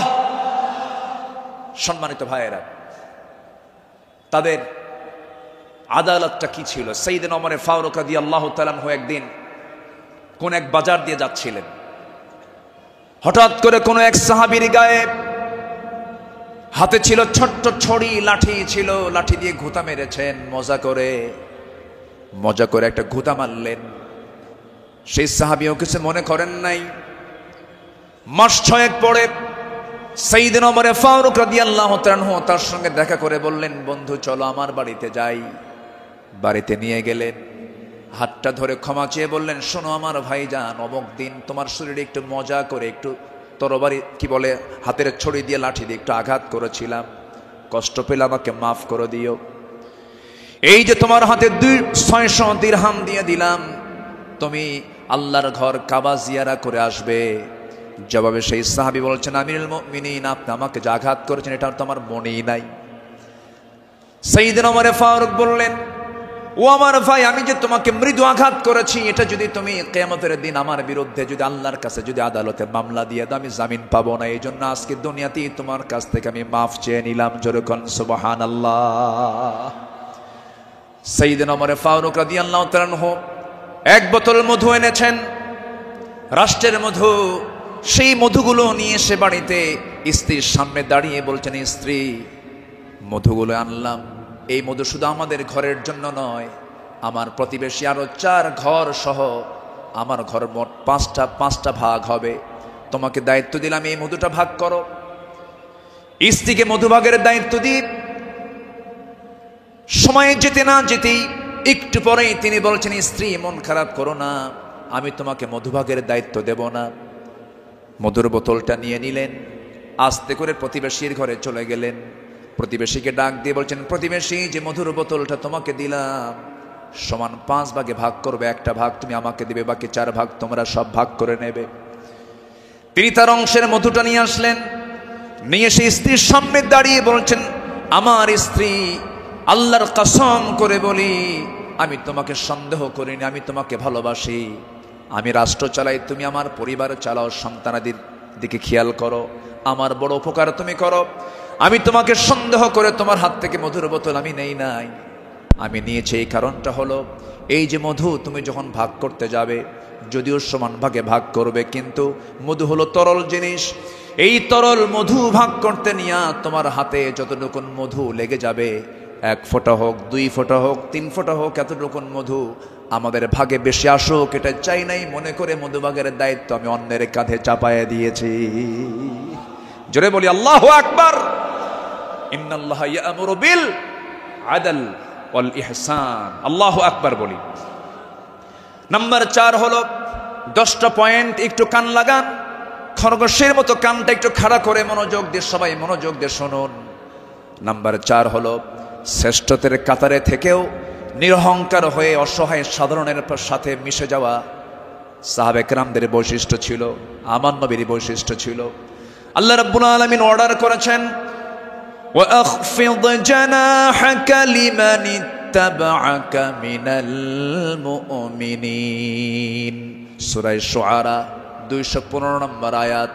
মুমিনদের মধ্যে যারা তোমার অনুসরণ করে তাদের প্রতি তোমার বাহুকে অবনত করো, তাদের জন্য তুমি সুন্দর করে তাদের পাশে দাঁড়িয়ে যাও, দিলটা নরম করে তাদের সঙ্গে কথা বলো। জোরে বলি সুবহানাল্লাহ। আমার বন্ধুগণ, এই ব্যাপারে আমার নবী সবার আগে তিনি এগিয়ে এসেছেন। ঈদের দিন আমার নবীজি দেখেন জীর্ণ শীর্ণ পোশাকের ছোট্ট একটা বাচ্চা কাঁদতেছে আর হাঁটতেছে। আমার নবীজি জড়িয়ে ধরলেন, কোলের মধ্যে তুলে বলছেন, কাঁদো কেন সন্তান, কি হয়েছে বলো? বাপ নাই মা নাই, 2 জনে দুনিয়া থেকে বিদায় নিয়েছেন। আমার নবীজি ধুলাই মলিন সন্তানটাকে, শিশুটাকে কোলের মধ্যে তুলে নিয়ে সোজা ঘরের মধ্যে ঢুকলেন। ঢুকে বলছেন, আয়েশা, বাচ্চা নিয়ে আসছি, সন্তান নিয়ে আসছি।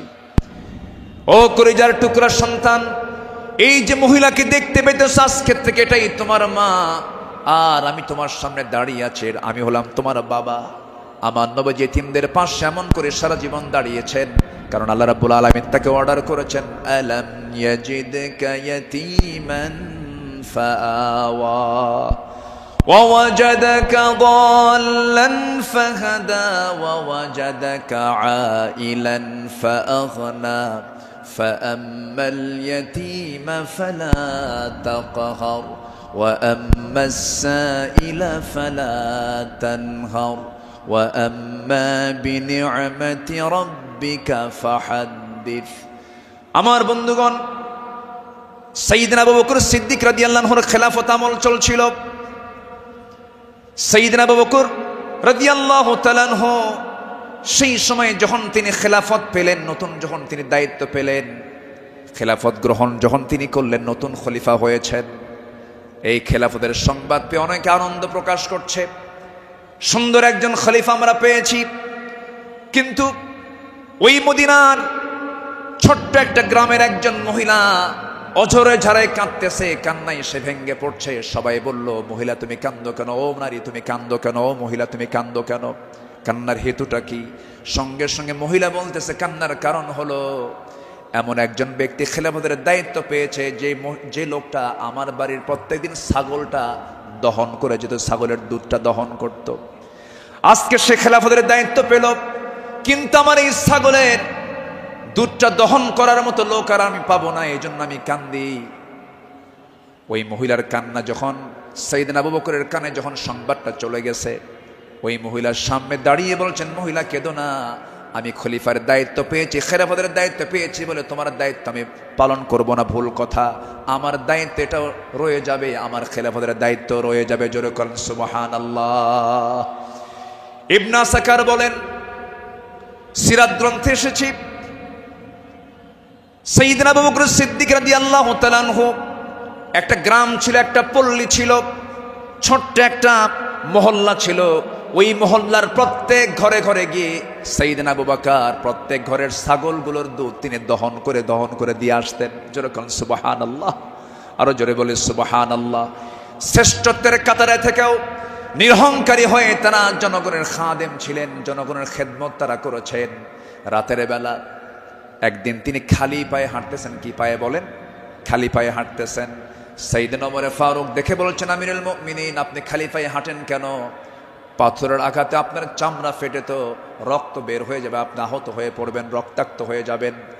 তিনি বলছেন, ভাই ওমর, এই রাতের গভীর রাত্রিতে, গভীর নিশীথে আমি যদি জুতা পায়ে হাঁটতে যাই, পাথরের সাথে জুতার একটা আঘাত লাগবে, একটা শব্দ সৃষ্টি হয়ে যাবে। এই শব্দে যদি আমার নাগরিকের যদি ঘুমের ব্যাঘাত হয়, কিয়ামতের দিন আমাকে তার জন্য আসামির কাঠ গড়ায় দাঁড়াতে হবে। জোরে বলি আল্লাহু আকবার। ঢাকা থেকে নেতা আসিতেছেন চট্টগ্রাম, ঢাকা চট্টগ্রামের রোড 4 ঘন্টা বন্ধ। এমন নেতৃত্ব আমরা চাই না।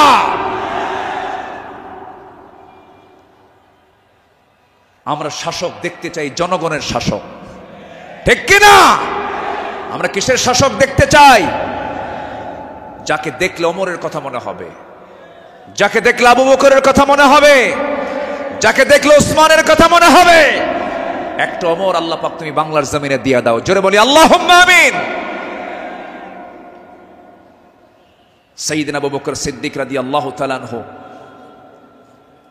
খেলাফত মানে কি? একটা দেশের তিনি রাষ্ট্রপ্রধান।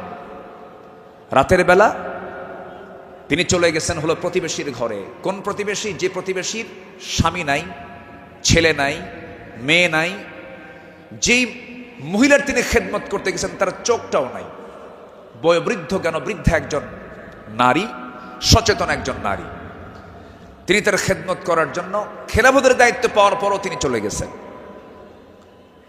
দরজায় নক করেছেন, খেদমত করলেন, বের হয়ে আসছেন। পরের রাত্রিতে সাইয়েদনা ওমর ফারুক রাদিয়াল্লাহু আনহু তিনি ভাবলেন, আমার ভাই আবু বকর তো খেলাফতের দায়িত্ব পেয়েছেন, উনি কি খেদমত করতে পারছেন কিনা জানি না। উনি চলে গেছেন খেদমত করার জন্য।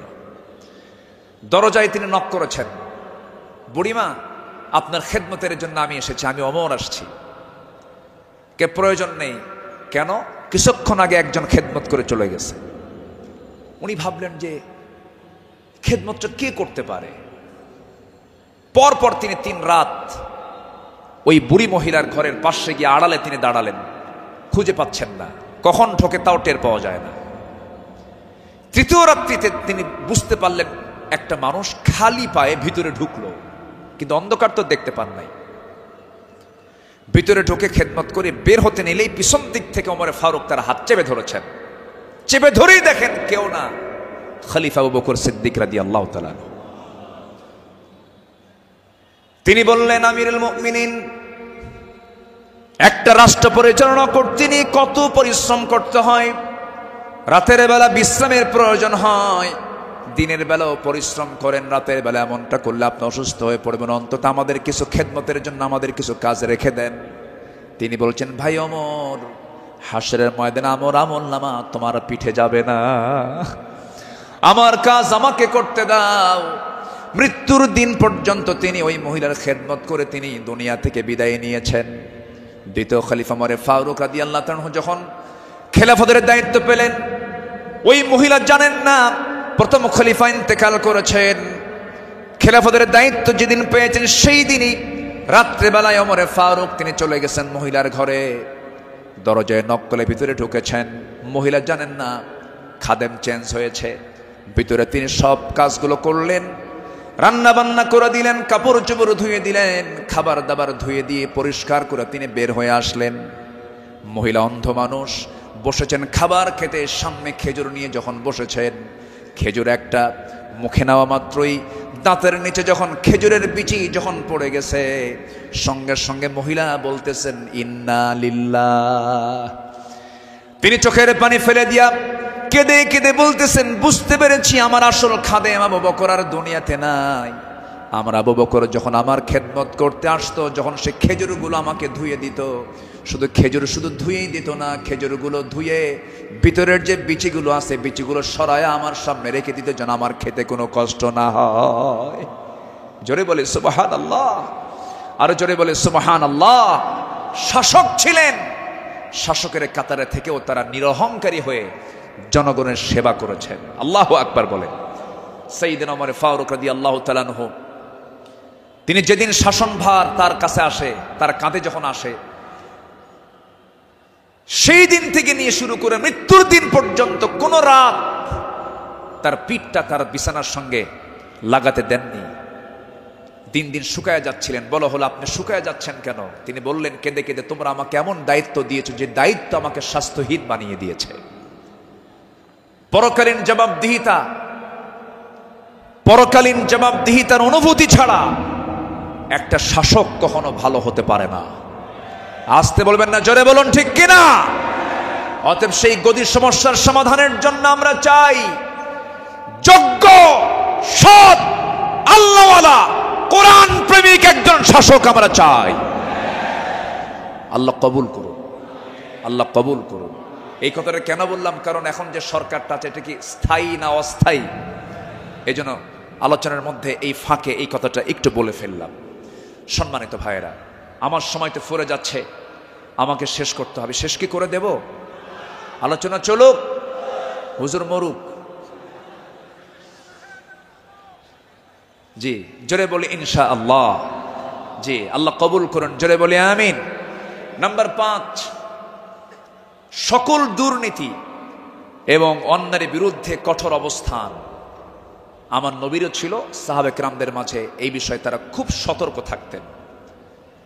আল্লাহ রাব্বুল আলামিন বলেন, ওয়ালা তাকুলু আমওয়ালাকুম বাইনাকুম বিল বাতিলি ওয়া তুদলু বিহা ইলাল হুক্কামি লিতাকুলু ফারীকাম মিন আমওয়ালিন নাসি বিল ইসমি ওয়া আনতুম তা'লামুন। জোরে বলুন আল্লাহু আকবার।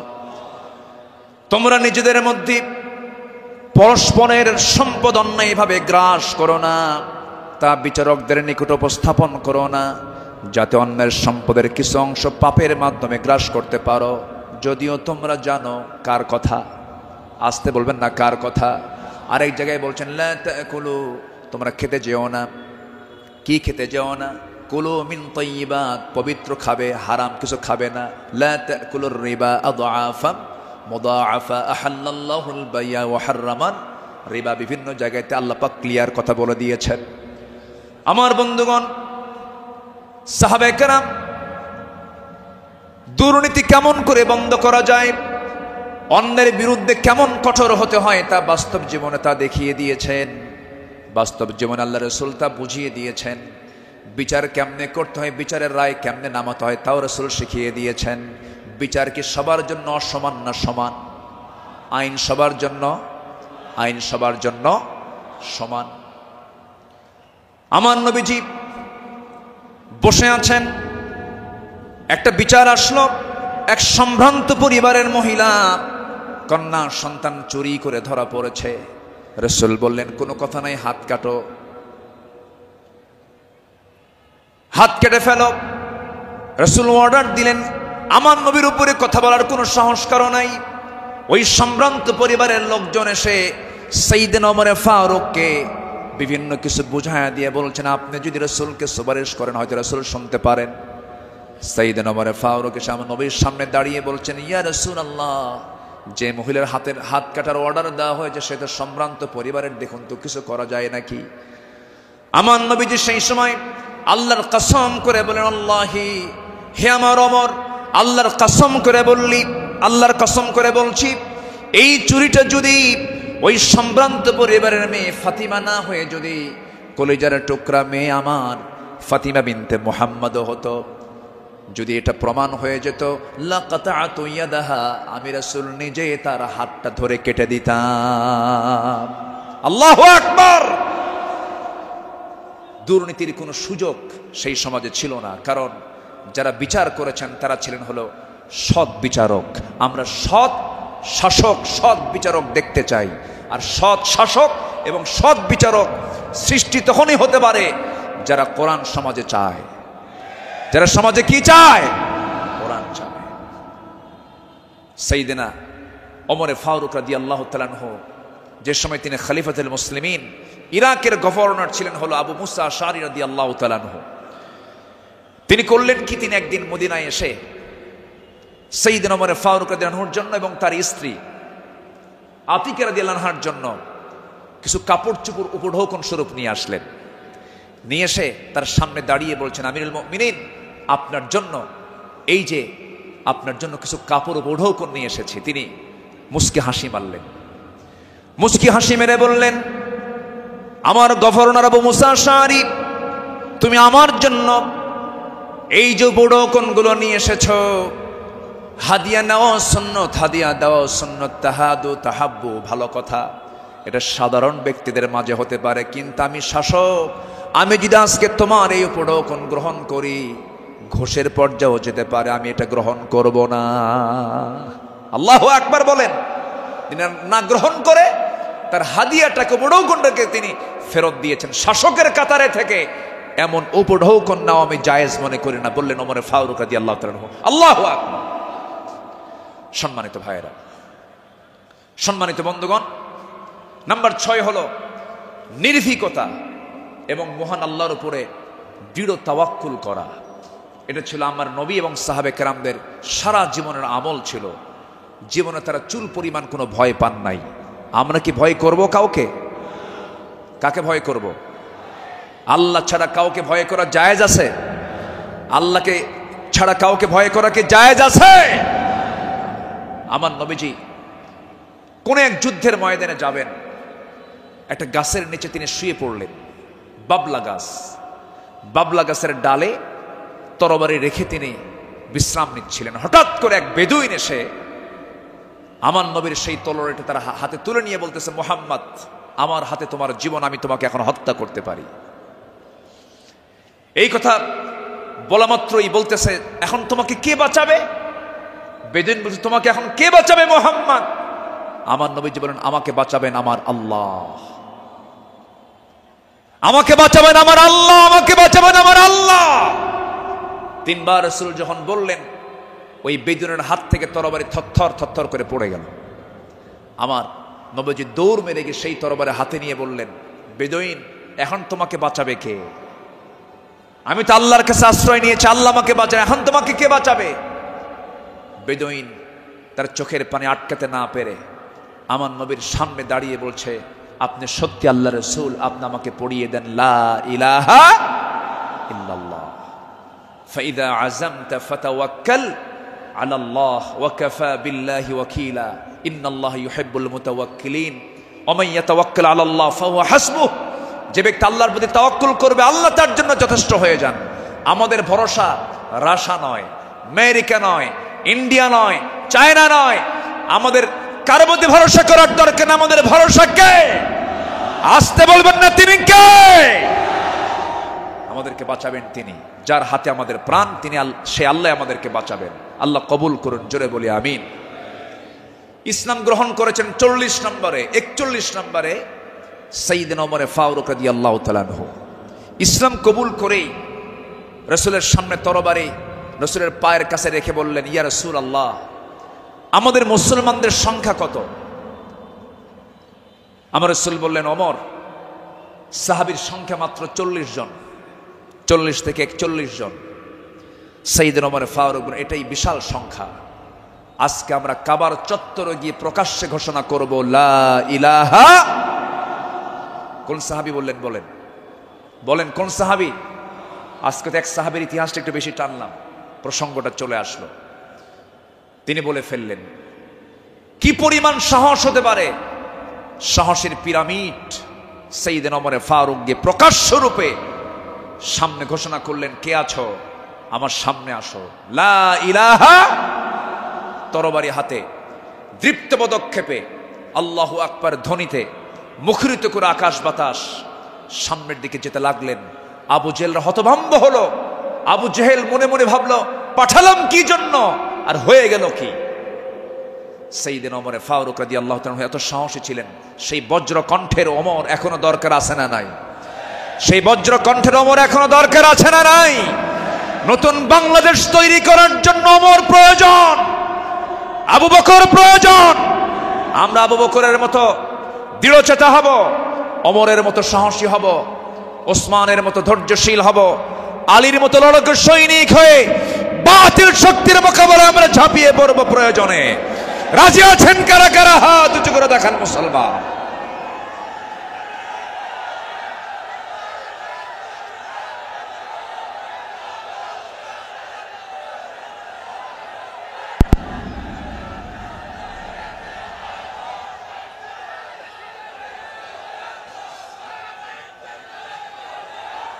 আল্লাহ কবুল করুন, জোরে বলে আমিন, আরো জোরে আমিন।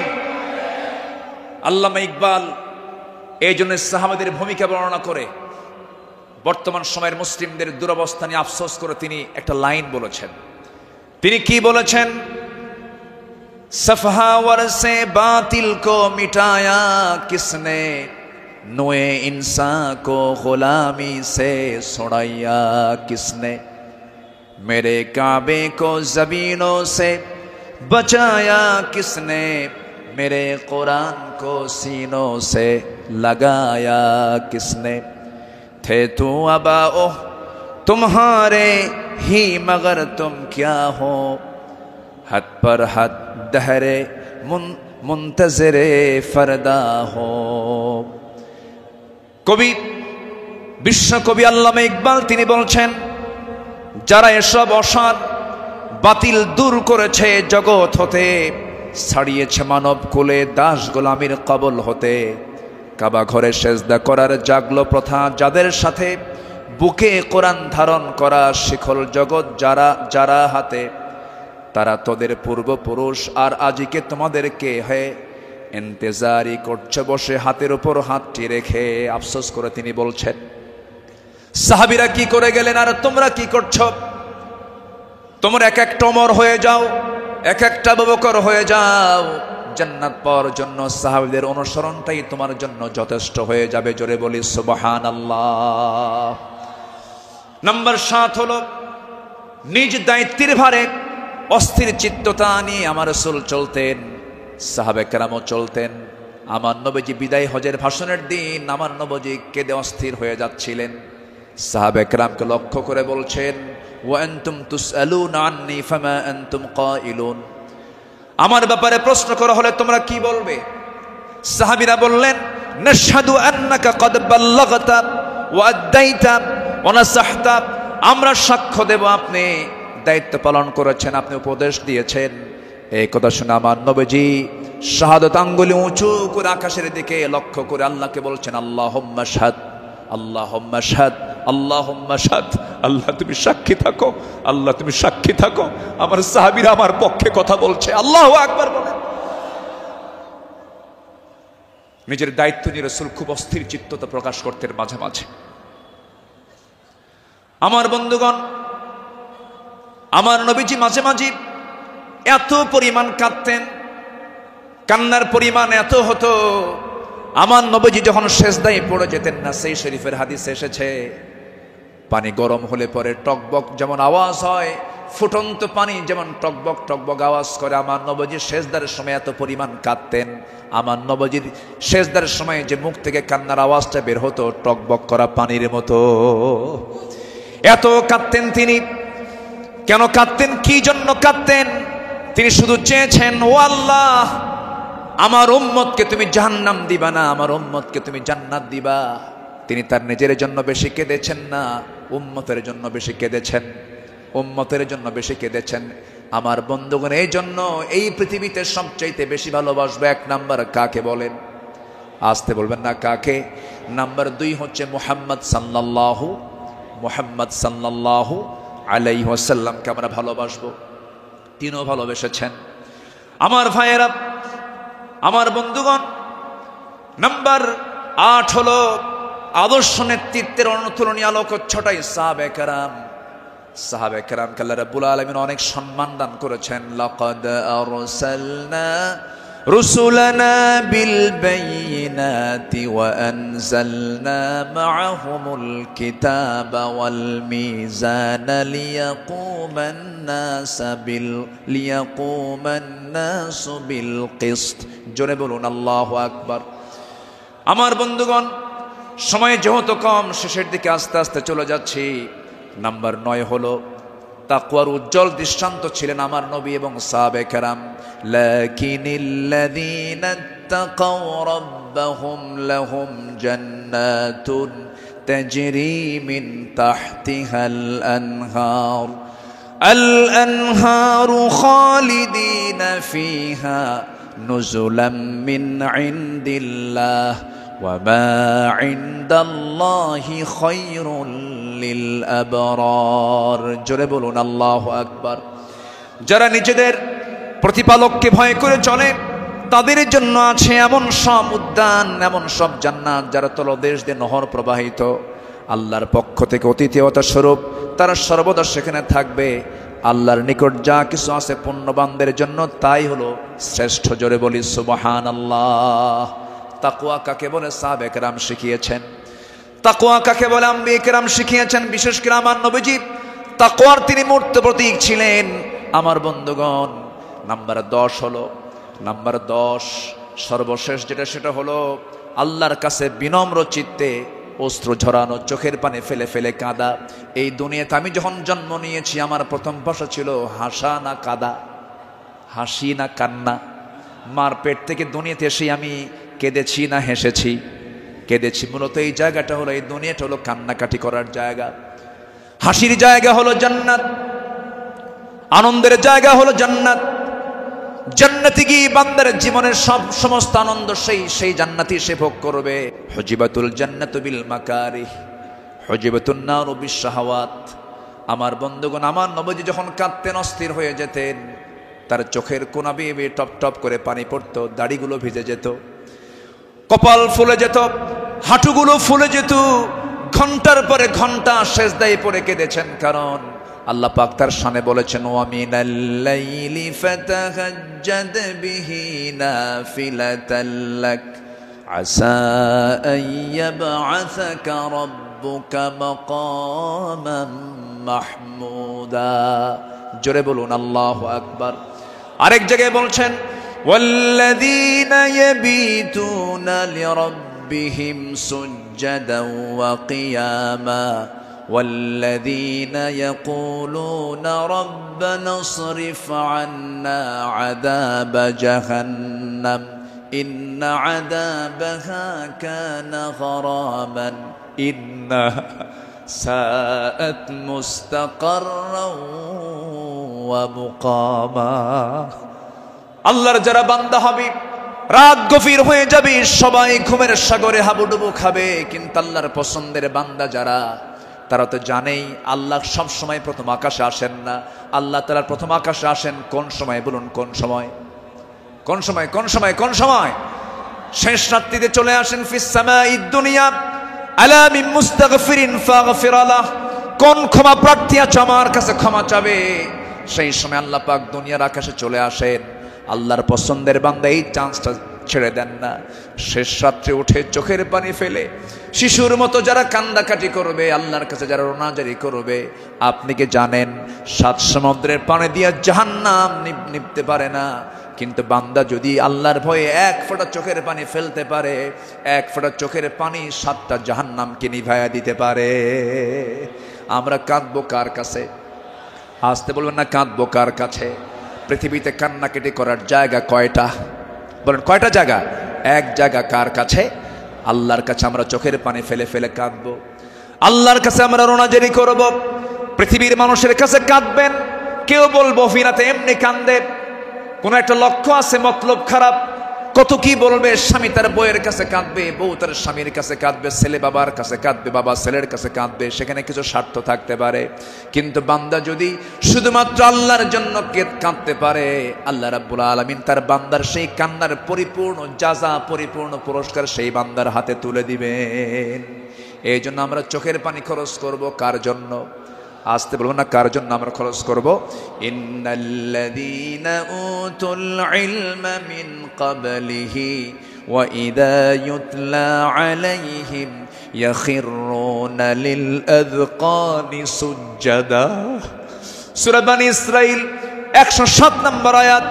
যাদেরকে এর পূর্বে জ্ঞান দান করা হয়েছে, তাদের সামনে যখন আবৃত্তি করা হয়, তখন তারা বিনয়ের সাথে কাঁদতে কাঁদতে ভূমিতে জমিনে তারা লুটিয়ে পড়ে। ইয়াখিরুনা লিল আযকানি সুজদা। এই জন্য আমরা কাঁদবো। চোখের পানি যদি ফেলতে চাই, একমাত্র ফেলবো আমরা কার জায়গায়? কার কাছে? বলেন কার কাছে? কার কাছে? আল্লাহর কাছে। সাইয়েদনা ওমর ফারুক রাদিয়াল্লাহু তাআলা আনহু একদিন বসে আছেন, তার পাশে এক সাহাবী বসে একটা হাদিস বর্ণনা করছিলেন। মিসকাল হাববাতিন মিন কিবার, যার মধ্যে যাররা পরিমাণ অহংকার কাজ করবে, লা ইয়াদখুলুল জান্নাহ, সে ব্যক্তি জান্নাত পাবে না। ওমর ফারুক সেই জায়গা থেকে লাফ মেরে গিয়ে জমিনে লুটিয়ে পড়লেন। গোটা শরীর তিনি ধুলায় মলিন করলেন, আর বলেন, ওমর, তোকে মানুষ খলিফা বলে, তোকে মানুষ শাসক বলে, ওমর তোর মধ্যে মনে হয় অহংকার ঢুকে গেছে, আল্লাহ তোকে মাফ করবে না। আকাশের দিকে দুটো হাত তুলে আফসোস করে বলছেন, আকাশের মালিক আল্লাহ, তুমি যদি গোটা দুনিয়ার সমস্ত মানুষকে তুমি যদি জান্নাত দিয়ে দাও, আর একজন ব্যক্তিকে যদি জাহান্নাম দিয়ে দাও, আমার মনে হয় আমি ওমর সে একজন ব্যক্তি, জাহান্নাম আমি যাব মনে হয় আমার সে আমল নাই, আল্লাহ আমাকে মাফ করে দিও, আল্লাহ আমাকে ক্ষমা করে দিও। এরকম করে তারা আল্লাহর সামনে চোখের পানি ফেলে ফেলে কেঁদেছেন।